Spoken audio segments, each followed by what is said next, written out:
Өнөөдөр ерөнхий сайд сайхан бэлэг тэргүүтэй албаны хүмүүс амгалан дулааны станцын ажлын явцтай танилцлаа. Улаанбаатар хотын Баянзүрх дүүргийн нутаг дэвсгэрт баригдаж буй тус дулааны станцын барилга угсралтын ажлын гүйцэтгэл 95% явж байна. Энэ талаарх мэдээллээс одоо та бүхэндээ хүргье. Монгол Улсын засгийн газраас эрчим хүчний дотоодын хэрэгцээг бүрэн хангах зорилт тавьж ажиллаж байгаа юм. Энэ хүрээнд дулааны 3 дугаар цахилгаан станцыг 50 мегабитаар, 4 дугаар цахилгаан станцыг 123 мегабитаар өргөдгөх ажил тус хийгдэж, энэ оны 3 дугаар сард ашиглалтанд орсон. Үүн дээр нэмээд хотын төв болон зүүн хэсэгт цахилгаан дулаан дамжуулах 348 мегабит хүчин чадал бүхий амгалан дулааны станцыг барьж байгуулж байгаа юм а. 40 мянган айл өрхөд шинээр дулаан өгөх, мөн 20 мянган айл өрхийн дулааны их усрыг сайжруулах хүчин чадал бүхий тус станц нь ажиллаж эхлэхэд бараг бэлэн болжээ. Зөвхөн гаднах зам талбайг засварлах зэрэг ажил үлдсэн байна.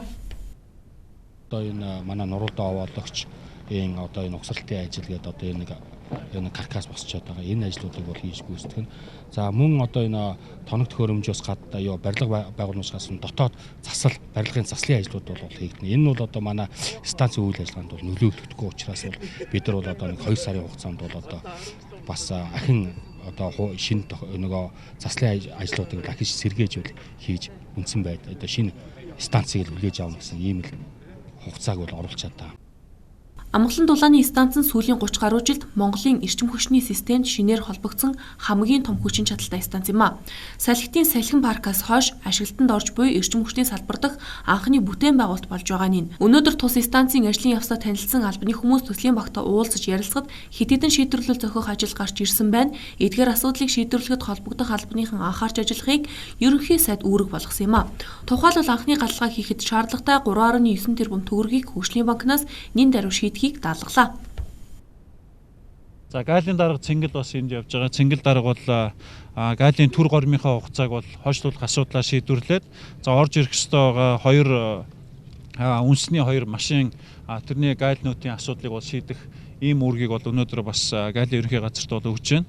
За дээрэс нь бол энэ салбар төмөр зам дээр явж байгаа 2 нэмэлт зүтгүүрийн асуудлыг бол бас шийдэх энэ шаардлагатай. За энийг бас холбогдох байгууллагууд, зам тээврийн яам, холбогдох бусад байгууллагууд бол шийдэх энэ даалгаврыг бол бас өгч байна.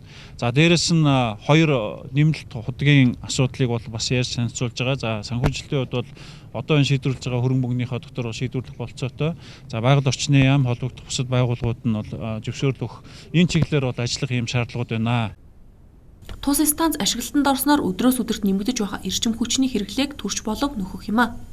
ТЭЦ 3, ТЭЦ 4-ийн өргөтгөлүүд манай цахилгааны одоо байнга ус нэмэгдэж байгаа энэ хэрэгцээг түр хугацаанд хангаж. Биднэрт бол 1-2 жилийн амьсгаа өгж гин гэсэн үг. За дээрэс нь энэ амгалангийн дулааны станц маань бас энэ халаалт дулаан дээр биднэрт бас яг энэ хэмжээний одоо амьсгаа өгж. Энэ хооронд бид нар энэ ТЭЦ 5-ийнхаа асуудлыг, бөөрөлжүүдийн цахилгаан станцын асуудлыг, Багнуурын цахилгаан станцын энэ асуудлуудаа бид нар урагшаа хөдөлгөж том яг одоо бүтэн том дулааны цахилгаан станцын дор хаяж 1-2-ын төслөө хэрэгжүүлэхгүй бол бид нар дахиад цахилгаан дулааны асуудал хоолоон дээр дахиад 2 жилийн дараа бол тулгархаас өөр арга байхгүй. Тийм учраас энэ том станцуудаа ажилд оруулахаас өмнө бид нар өөрсдийнхөө нөөц болцоогоор хурдан хугацаанд орох, хурдан шийдэлтэй, хөрөнгө санхүүгөөд арай бага шийдэлтэй энэ ажлуудыгаа цаг хугацаанд нь хийж гүйцэтгэж байна гэсэн.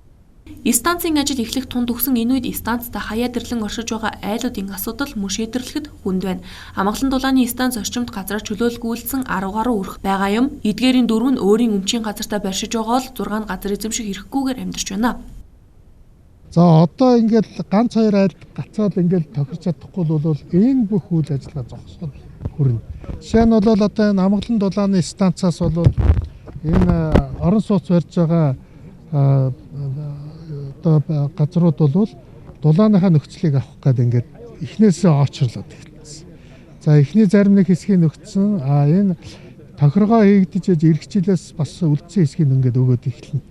Тэгэхдээ би дахин хэлэхэд бол одоо энэ тэр дулааны шугам түгээлт энэ хэвийн гормын үйл ажиллагаанд саад болж байгаа айлуудтайгаа тохиролцож бид чөлөөлж чадахгүй бол ингээд гацхай юулд орох гээд байгаа юм а. Тэгэхээр цаана бол бүхэл бүтэн одоо 100-аад мянган хүн амын хэрэгцээ шаардлага байгаад байдаг. 2-3 айл одоо нэлээд өндөр үн хэлсэн хувийн өмчийн газар. Тэр хувийн өмчийн газар болохоор бид нар бол яагаад ч халдчих чадахгүй. Одоо тэгээд дураар очиж халдчихна гэж байна. Үүн тохиролцохоос өөр ямар ч аргагүй байдалд орж байгаа. Станцын ажил цаг алдалгүй үргэлжилвэл эд өвлийн ачаал эхлэхээс өмнө буюу 10 дугаар сарын 15-нд ашиглалтанд орно.